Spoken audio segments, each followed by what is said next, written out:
자, 해상 위험 보도록 하겠습니다. 해상에서 발생되는 여러 가지 위험들을 얘기를 하는 건데, MI 제3조의 그 규정된 내용을 보면 해상 위험이라고 하는 것은 바다의 항해에 기인하거나 아니면 부수하는 위험을 의미한다라고 이야기를 합니다. 그러니까 바다에서 운송 도중에 발생할 수 있는 여러 위험을 이제 전제로 하는 건데, 여기에는 항해에 기인하는 위험과 항해에 부수하는 위험으로 나눠서 볼 수 있습니다. 항해에 기인하는 위험은 다른 말로 해상 고유의 위험이라고 해요. 해상 고유의 위험. 그래서 이거는 항해를 안 했으면, 바다에 항해를 안 했으면 일어나지도 않았을 그런 위험들을 의미합니다. 바다에서 이 배를 이용해서 항해를 했기 때문에 일어난 일이다 라고 보는 거예요. 그 어떤 것도 있느냐? 자초, 침몰, 전복, 교사, 충돌, 폭풍, 태풍에 의한 화물의 파손, 풍파, 악천후, 이런 것들이 대표적인 해상 고유의 위험, 항해에 기인하는 위험이라고 볼 수가 있고요. 뭐 배가 바다에 나갔기 때문에 배가 침몰하는 거죠. 육지에 있으면 침몰할 일이 있는 게 아니죠. 그런 의미로 이제 접근을 할 수 있는 부분이고요.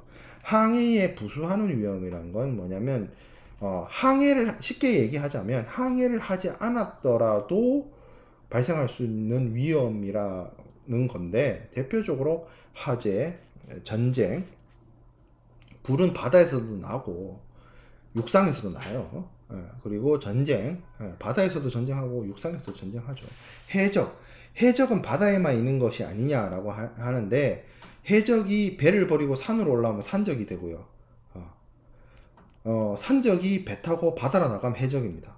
이게 결국에는 이게 항해를 했기 때문에 그 해적이 등장하는 건 아니고, 어떤 폭력적인 무력을 행사해서 상대방의 생명이나 재산을 노리는 사람들에 의해서 습격받는 걸 의미하는 거예요. 여기서 말하는 해적은 강도 뭐 비슷한 의미죠.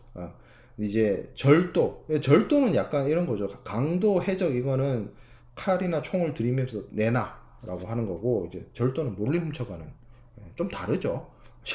쉽게 말해서 형법에서도 강도죄하고 절도죄는 좀 다릅니다. 처벌이 좀 달라요. 처벌의 세기 정도나 이런 게. 자, 포획, 잡는 거, 나포도 잡는 거고, 억류나 억지. 예. 여기서 그 군주나 국민의 억류나 억지라고 하는데, 이거는 국가 주권을 의미해요. 국가 주권이 군주에 있는 나라가 있고, 뭐 절대 왕권, 사우디아라비아처럼 절대 왕권 국가도 있지만 입헌 군주국도 있죠. 그러니까 명목상의 국가 원수로 군주가 있는 나라들, 뭐 영국이라든지 일본이라든지 그런 나라들도 있지만 주권이 국민에 있는 나라도 있죠. 한국이나 미국 같은 그 민주주의 국가. 그러니까 이거는 국가의 공권력을 말해요. 국가 공권력에 의해서 억류 억지 당하는 거. 투하는 바다의 함을 버리는 거고, 선원의 악행은 선박에 타고 있는 선원들이 사보타지 하는 겁니다. 그 뭐 배를 해코지하는 거, 배에 일부러 뭐 사고를 일부러 낸다거나 하는 그런 걸 의미합니다. 어떻게 보면 여기 위에가 어떤 자연과 관련된 부분이라면, 여기는 이제 사람의 어떤 문제인 경우도 있고, 근데 이 두 개를 나누는 키워드는 이제 항해에 의해서 발생한 거냐, 항해를 했기 때문에 발생한 일이냐, 항해하지 않았어도 발생할 일이었냐, 뭐 이렇게 나누고 있다라는 점이 있습니다.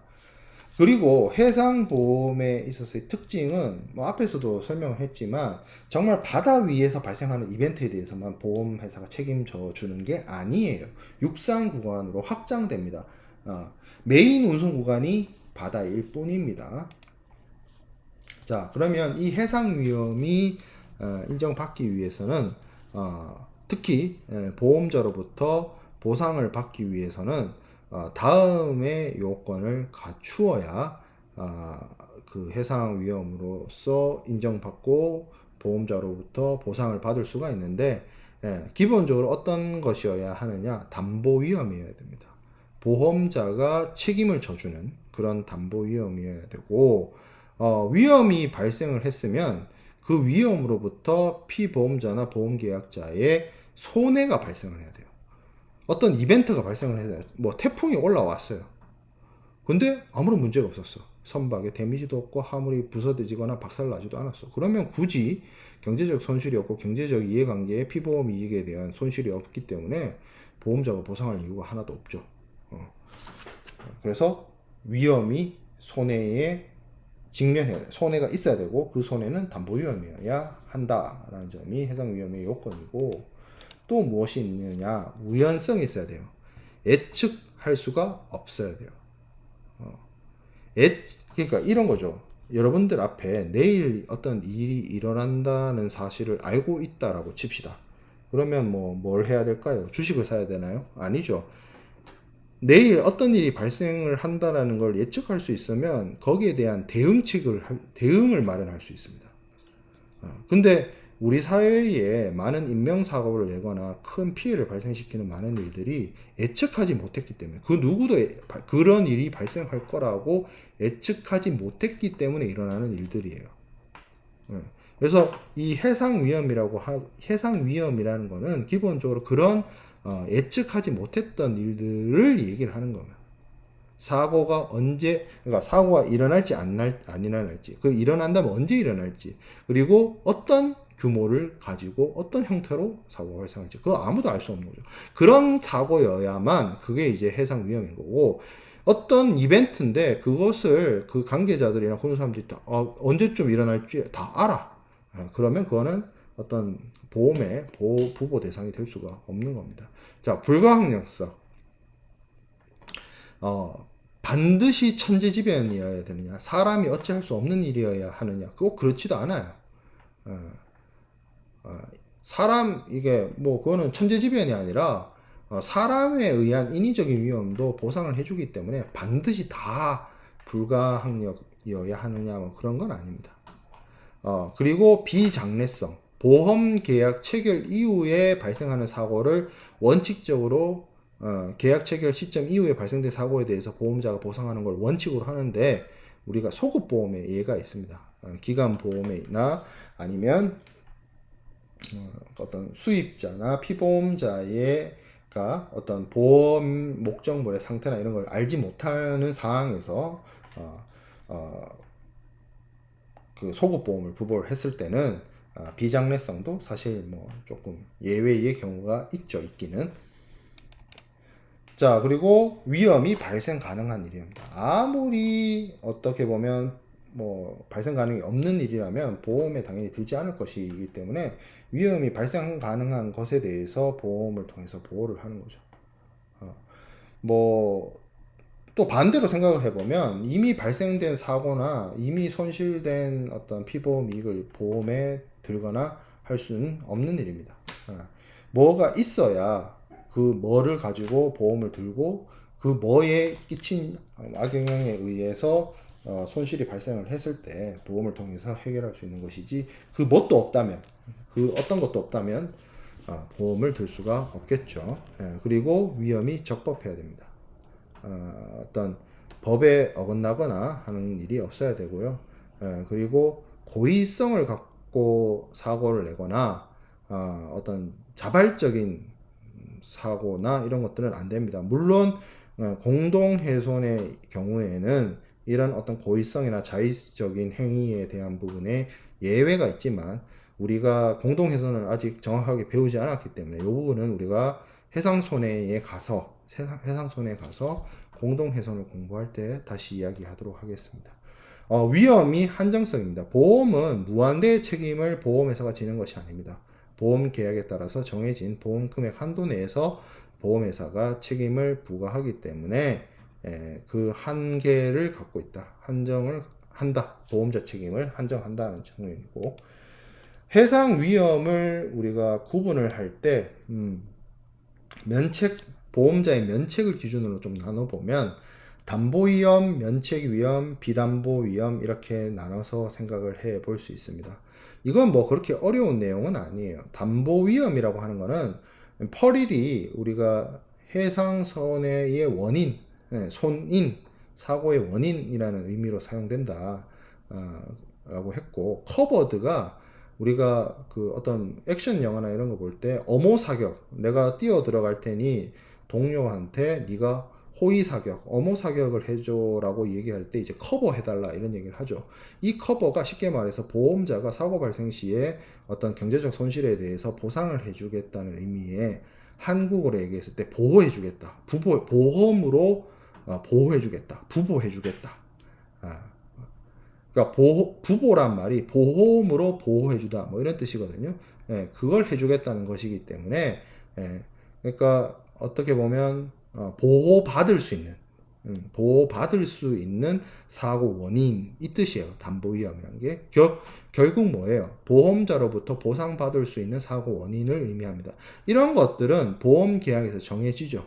어떤 사고들이 혹은 어떤 위험이 보험자로부터 보상받을 수 있는지를 보통 보험 계약이나 보험 약관을 통해서 우리가 규정을 합니다. 그리고 반대로 보험자가 보상 책임을 지지 않는 면책되는 위험도 있습니다. 그거를 이제 면책 위험이라고 하죠. 면책 위험이라고 하는 것은 어떤 보험 목적물에 발생된 어떤 위험, 손해가 발생했는데 그 손해를 초래한 위험이 보험자로부터 보험금을 받을 수 없는 그러한 사유. 보통 보험계약, 특히 해상보험이나 뭐 손해보험이나 이런 데 있어서는 보험자가 책임을 지지 않는 보험자 면책에 보험금 안 준다는 얘기거든요.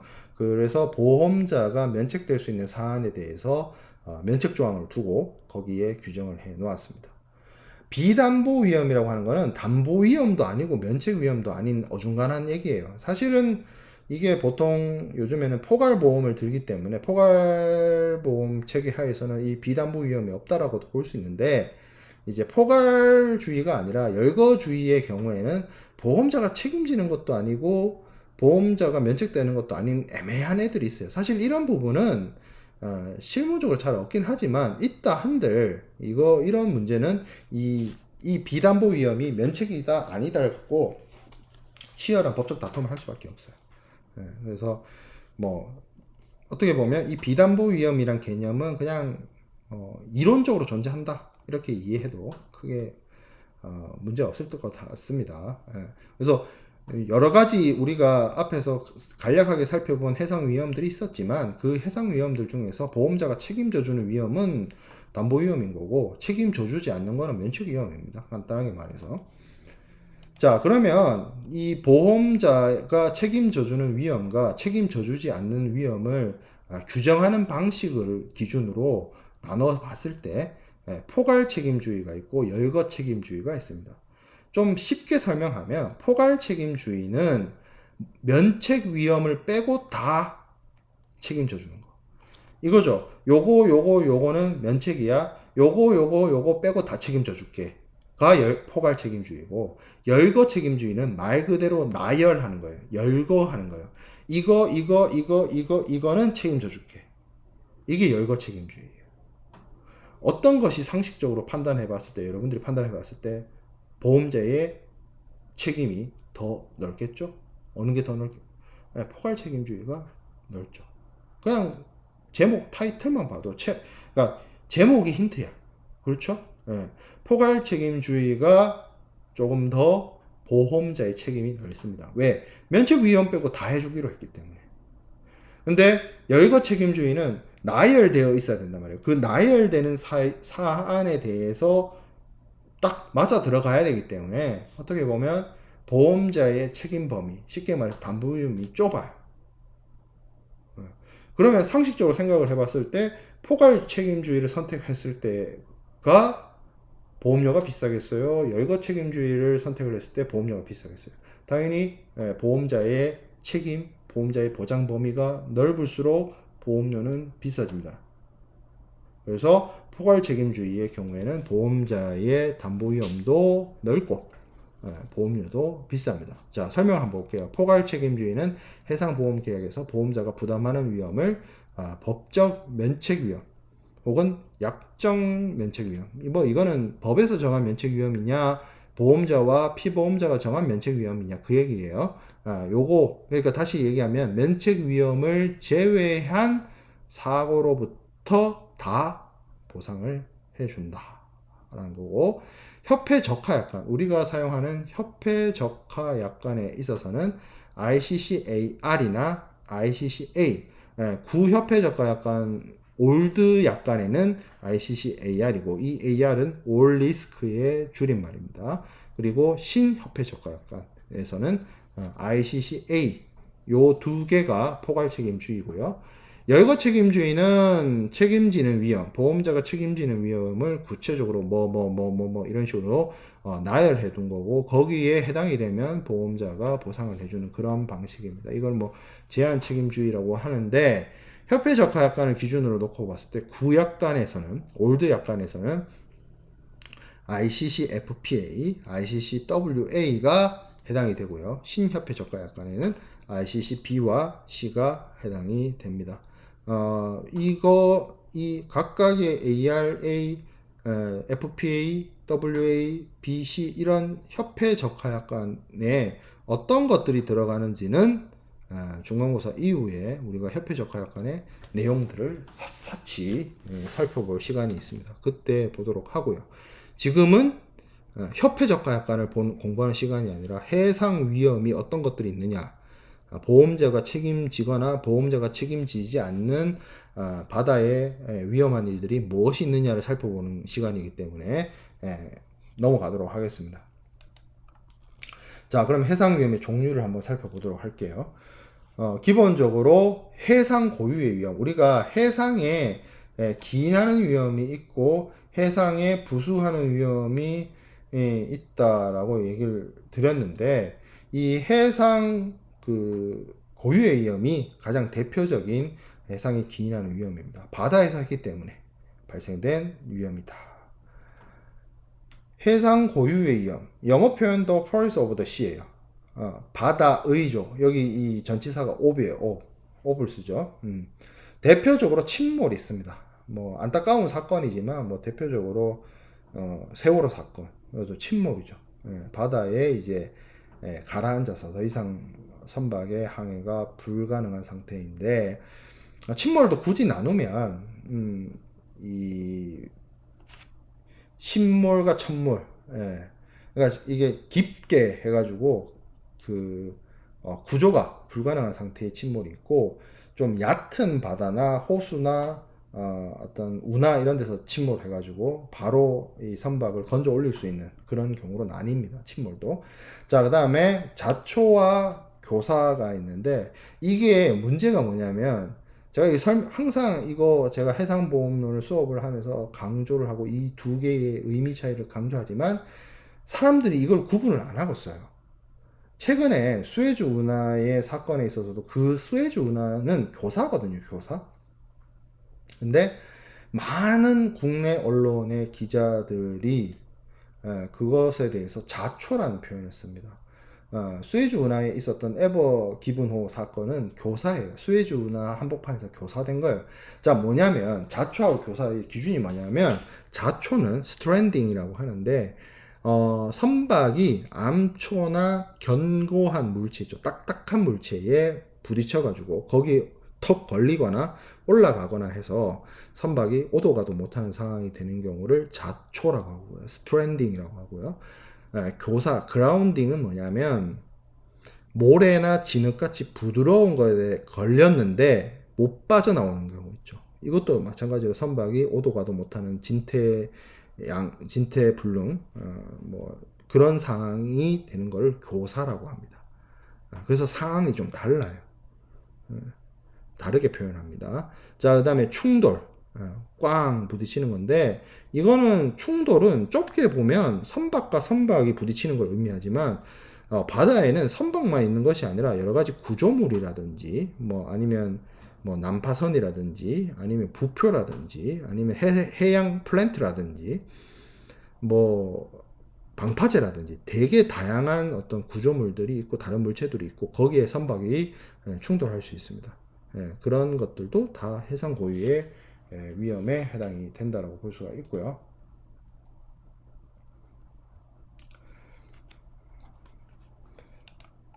자, 전복. 당연히 먹는 전복 아닙니다. 뒤집히는 거예요. 선박이 여러분들 그 복원력을 얘기를 하는데, 선박이라는 게 이렇게 수심이 이렇게 있으면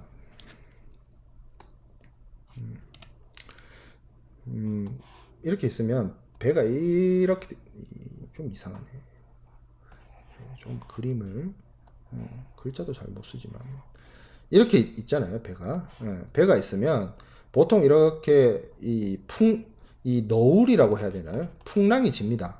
바다가 이렇게 잔잔하지가 않아요. 특히 먼 바다로 나가면 나갈수록. 그래서 울렁울렁 하는데, 배가 아무리 큰 배라도 좌우로, 좌우, 앞뒤로 막 롤링이 발생해요. 그건 뭐 당연한 현상입니다. 물론 배가 크면 클수록 이 롤링의 정도가 좀 약하겠죠. 배의 규모가 크면 클수록. 근데 이제 어쨌든 이런 것이 있기 때문에 선박을 설계할 때 중요한 게 선박의 복원력이에요. 아무리 태풍이 치고 풍랑이 쳐도 배가 이렇게 보통 이제 이렇게 했을 때 좌로 꺾였다가 우로 기우뚱 하다가, 우리 오뚜기 생각해 보면 돼요. 오뚜기 이렇게 서 있다가 어느 정도 이렇게 기울어도 다시 제자리로 서고 다시 제자리로 서고 하는 그런 복원력을 얘기를 하잖아요. 선박도 그래야 돼요. 선박이 그냥 딱딱하고 경직되게 버티고 있으면 바다를 항해할 수가 없어요. 그 바다에 치는 여러 가지 조류나 풍랑이나 너울을 넘실 넘으려면, 이걸 잘 타고 넘으려면 선박이 이렇게 롤링을 하면서 그걸 이제 넘어가야 되는데, 충분한 복원력을 바탕으로 그 어떤 파도를 헤쳐나가야 되는 거죠. 근데 우리 오뚜기도 살짝 건드리면 넘어질 것 같았지만 다시 서는 것처럼, 그 한계를 넘어서면, 그러니까 이거 쾅 때리면 얘가 뒤집히죠. 오뚜기도. 선박도 그 한계점이 있는 거예요. 그래서 그런 한계점을 넘어서서 배가 이렇게 거꾸로 뒤집히는 경우, 그걸 이제 전복이라고 하는 겁니다. 자, 그 다음에 그 외에도 어떤 풍파나 악천후, 이례적인 악천후, 뭐 이건 뭐 대표적인 거죠. 뭐 천둥 치고 번개 치고 우박 떨어지고 뭐 이런 천재지변과 관련된 그런 어떤 것들, 해상에서 발생할 수 있는 충분한 위험이고요. 자, 이건 이제 27번 슬라이드부터 있는 건 이제 해상에 부수하는 위험입니다. 이걸 다르게 얘기하면 앞에 것들은 해상 고유의 위험이라고 했는데, 그냥 이거는 그냥 marine risk, maritime perils라고 얘기를 하는 부분이고, 첫 번째는 이제 하재입니다. 사실 하재는 이게 해상 고유의 위험보다 더 위험해요. 왜 배에서 불이 나는 게 정말 위험하냐면, 한번 이렇게 생각해 봅시다. 배에 불이 났어요. 우리가 불을 끄기 위해서는 두 가지 방법이 있죠. 어떡합니까? 물을 뿌리거나 소화기를 쓰거나. 물을 뿌리는 거는 사실 어떤 발화점을 떨어뜨리죠. 아니면 그것이 이제 어떤 나무에 불이 붙었다면 어떤 나무를 젖게 해서 더 이상 타지 않게끔 하는 부분인데, 사실 물을 뿌리는 거는 어떤 하재에 있어서는 별로 효과적이지 않은 소화 방법이에요. 근데 소화기를 쓰는 거는, 소화기를 쓰면 거기 하얀 액체가 나가잖아요. 그 하얀 액체가 보통은 뭐 그것이 포말 형식이든 어떤 식인지 모르겠지만, 뭐 소화기마다 조금 다르긴 하지만 대체적으로 뭐냐면 이산화탄소예요. 이산화탄소를 뿌리면 이산화탄소로 인해서 산소 공급을 차단하죠. 산소 공급이 차단되면 불이 꺼집니다. 그렇죠? 어쨌든 물을 뿌리든 이산화탄소를 주입을 하든 해서 불을 꺼야 되는데, 배는 이산화탄소 주입은 가능한데 물을 뿌릴 수가 없어요. 왜 배에서 불이 났을 때 물을 뿌릴 수가 없는지를 한번 소화 용수를 써가지고, 우리 육상에서 불 나면 집에 불 나고 이러면 물 뿌리잖아요. 근데 배는 물을 뿌릴 수가 없다니까. 불을 끌 때 생각을 해봅시다. 그거를 이유를 알려면 목욕탕에 가보면 돼요. 요즘에는 코로나 때문에 대중 목욕탕을 못 가지만 집에 욕조에 물 받아놓고 한번 생각을 해보세요. 그 애기들 노는 그 장난감 배가 있어요. 장난감 배를 띄워놓고 욕조 위에 띄워놓고 거기에다가 물을 이렇게 부어 보세요. 그 배가 어떻게 되나? 그 장난감 배가 어떻게 되나? 예. 배 안과 밖으로 물이 차오르면서 그 배가 밑으로 가라앉습니다. 그러니까 배는 불이 나면 그 배 안에 불을 끄기 위해서 물을 쓸 수가 없어요. 무조건 이산화탄소를 써야 돼요. 근데 생각을 해보세요. 상선이잖아요. 우리가 지금 뭐 다른 배를 얘기하는 게 아니라 컨테이너 여러 개 싣고 아니면 벌크선, 그 무포장화물, 벌크 화물들을 가득 실은 배들이 가는데 그 배에 불을 끄기 위해서 이산화탄소를 막 뿌린다고 생각해 봅시다. 그 이산화탄소 포말, 예, 그런 것들이 아무래도 화물에 데미지를 준단 말이에요. 뭐 오염을 시키거나 뭐 등등. 예, 그렇기 때문에 배에 불이 나는 거 굉장히 위험합니다. 그리고 이런 것도 있어요. 불을 끄는 것도 어려운데 배에서 불이 나면 불이 잘 번져요. 왜 그러냐면 제가 부산에 내려온 지가 이제 거의 한 2년째 되는데 부산에 딱 처음 왔을 때 느꼈던 게 뭐냐면 서울보다 굉장히 바람이 많이 부는구나. 이게 우리 학교가 부경대학교가 저기 용호부두 근처에 있어가지고 그런 것도 있겠지만 아무래도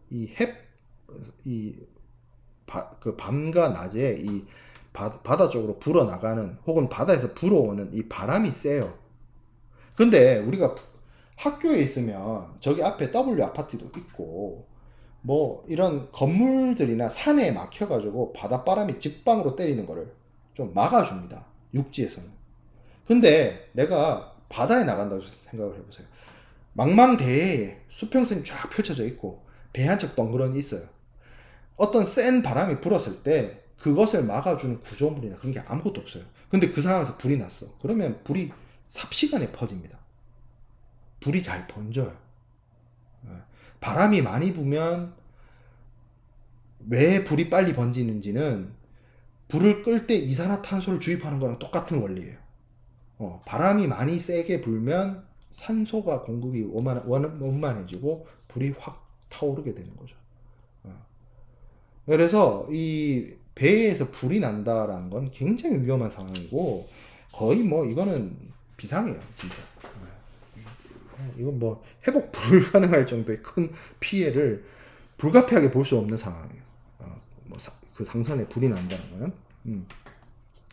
자, 그래서 보통 뭐 일부러 불 내지 않는 이상 뭐 불이 잘 나진 않는데, 근데 이제 해상에서 컨디션 하에서 어떤 화물의 상태나 이런 거에 의해서 자연 발화가 되거나 뭐 화물에 하자가 있거나 이러면 불이 날 수 있습니다. 그래서 불로 인해서 하염에 의해서 타버릴 수도 있고, 화재가 발생시킨 연기나 뜨거운 열에 의해서 이게 익어버리거나 뭐 파손되거나 아니면 데미지를 입는 그런 경우도 있을 수 있고요. 아까 제가 얘기했던 것처럼 뭐 용액이나 뭐 이런 거에 의해서 손해 볼 수도 있고 뭐 여러 가지 있습니다. 자, 그 다음에 투하. 이거는 그 바다에 화물을 내다 버리는 겁니다. 뭐 여러 가지 이유가 있을 수 있죠. 화물의 무게를 줄이기 위함도 있을 수 있고요. 뭐 여러 가지 사유로 바다에 화물을 버리는 것. 물론 이게 이제 공동 훼손의 행위로서 투하를 많이 진행을 하고요. 자, 그다음에 선장이나 선원이 고의적으로 의도를 가지고 어떤 해코지하는, 사보타지하는 그런 겁니다. 뭐 이렇게 선박에다가 몰래 뭘 숨겨온다든지 아니면 천공 배에다 일부러 구멍 낸다든지 선박 갖고 토끼는 도주하는 행위를 한다든지 뭐 이런 행위들, 뭐 사람 사는 일에 뭐 항상 좋은 사람만 있는 건 아니고 가끔 이런 사람도 있을 수 있어요. 요즘엔 잘 없겠지만 해적, 표도, 요 비슷한 의미입니다. 사실은 뭐 이렇게 구분을 해놓긴 했는데 뭐 이렇게 쓰는 책들도 있으니까 제가 가져다 놓긴 했는데 여러분들 읽어보면 알겠지만 뭐 그 의미가 그 의미예요. 해적행위, 공해상에서 선박에 대해서 어떤 사적 목적을 위해서 폭력을 하고 억류를 하고 약탈하는 거, 그렇죠. 표도도 거의 그 같은 의미고, 강도, 요것도 뭐 비슷한 얘기입니다. 폭력적인 행위를 의해서 화물을 강탈하는 거, 폭력을 동반한 습격. 이런 것들 있을 수 있고요. 자, 또 다르게 전쟁 위험도 있을 수 있습니다. 전쟁 위험, 군함이나 이런 거에 의해서 어떤 공격받거나 납포되거나 하는 것들. 군함은 말 그대로 전쟁을 하기 위한 목적으로서 만드는 군용 배를 의미하죠. 그리고 적이라고 하는 거는 뭐 육지나 해상이나 하늘에서 발생되는 어떤 적대 행위, 정치적으로나 뭐 어떤 행위, 그리고 습격, 갑자기 공격하는 거, 그런 행위를 통해서 재선상에 피해를 주는 것들, 이거 뭐 해상 위험이죠. 그리고 포획, 외국의 선박을 몰수하거나 움직이지 않게 하는 거. 뭐 어떻게 보면 특히 여러분들 유명한 게 그 세계 1, 2차 대전 때 독일의 유보트 이야기 한번 들어본 적 있을 거예요.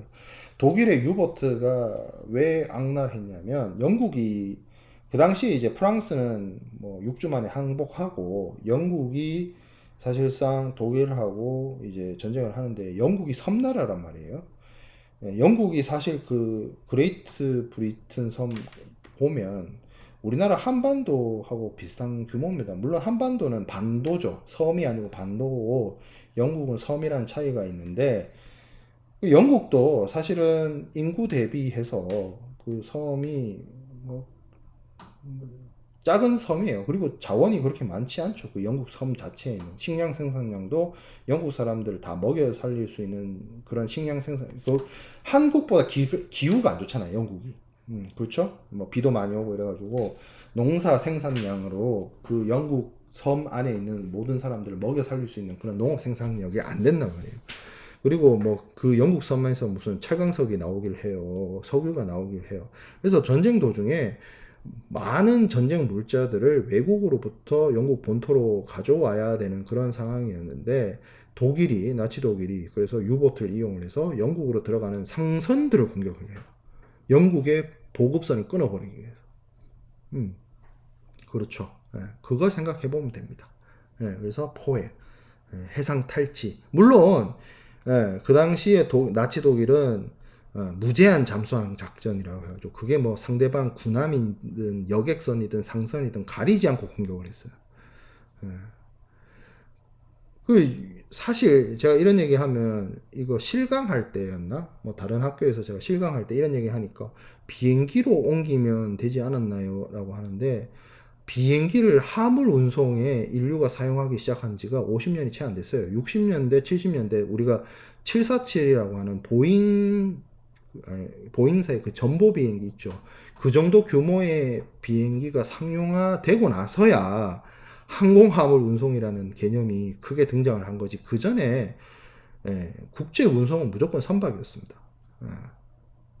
그 이전 시대에도 물론 이 세계 1, 2차 대전이 할 때도 뭐 비행기가 있었지만 그때 비행기는 복엽기 1차 대전 때는 이제 그 날개가 이렇게 두 개 있는 그런 비행기였고 2차 대전 때는 물론 비행기가 있었지만 주로 이제 프로펠러 엔진을 사용한 엔진이었죠. 지금의 어떤 터보제트 엔진이나 뭐 그런 어떤 가스터빈 그런 엔진이 아니고 프로펠러 돌아가는 엔진이었기 때문에 어떤 항속 거리나 그러니까 날아갈 수 있는 거리나 그 비행기를 띄울 수 있는 무게 이륙 중량 이거 자체가 지금하고는 전혀 달랐어요. 그래서 어떤 물자 특히 뭐 철강석이나 석유나 이런 물자들을 항공 운송할 수는 절대 없었고 무조건 해상 운송을 했었어야 됐기 때문에 무제한 잠수함 작전 이런 것들을 했다는 거죠.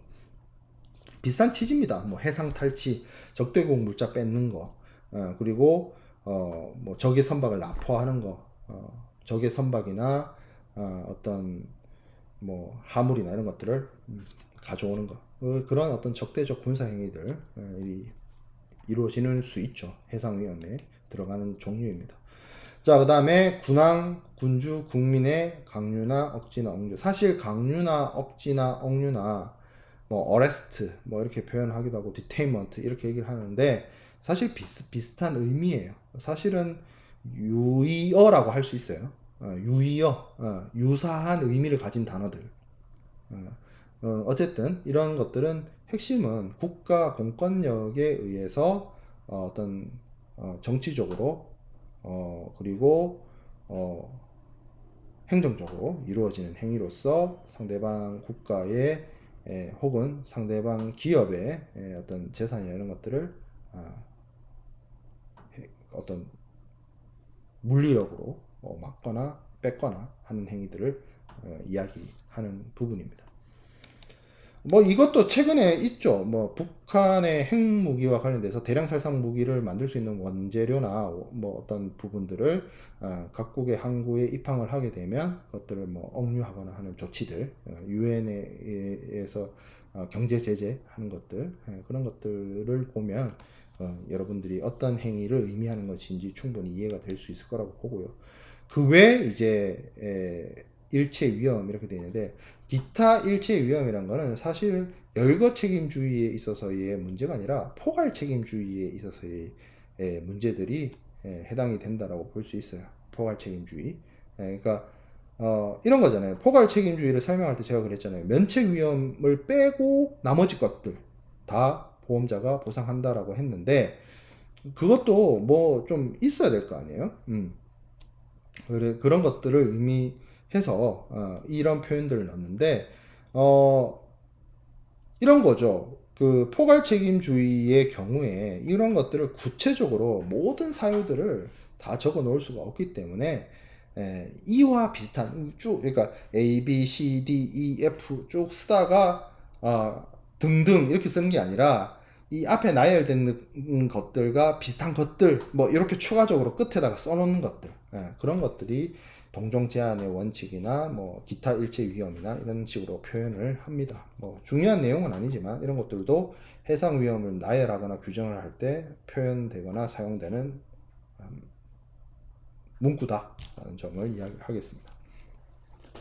자, 그래서 이 해상 위험에 대한 종류까지 살펴보았습니다.